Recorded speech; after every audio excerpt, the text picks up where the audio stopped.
Novobrdski kraj važi za jedan od najsiromašnijih.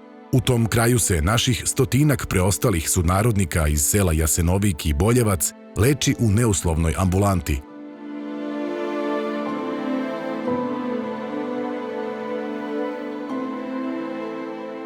Nalazimo se na Novom Brdu u selu Jasenovik. Ovdje smo došli da obiđemo zdravstvenu ambulantu i pokušamo da uz pomoć dobrotvora u sklopu naše vaskršnje akcije obnovimo ovu ambulantu. Nažalost, u ovom kraju ima dosta starijeg stanovništva, mahom srčanih bolesnika, te je potrebna zdravstvena nega na visokom nivou. Zdravstveno stanje ovdje mogu da kažem da je baš loše. Svih stanovnika, znači uglavnom srčani bolesnici. Imamo i dosta nekih starih dementnih ljudi koji treba da se obilaze.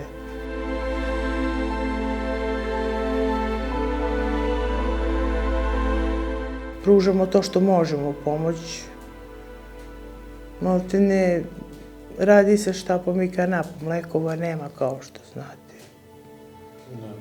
Nešto nam daju, eto to što možemo, pružimo ljudima pomoć pa šaljemo dalje to što ne možemo da pružimo. Što možemo ovdje uradimo ovdje i to je to.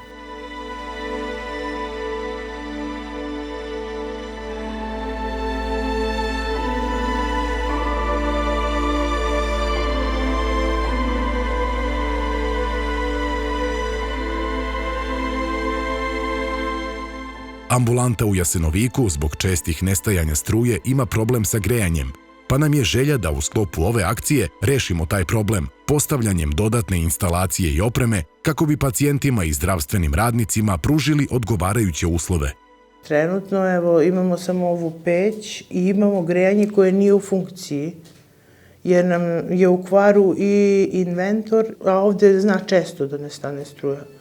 I onda nam je taj inventor i taj akumulator baš od velike pomoći.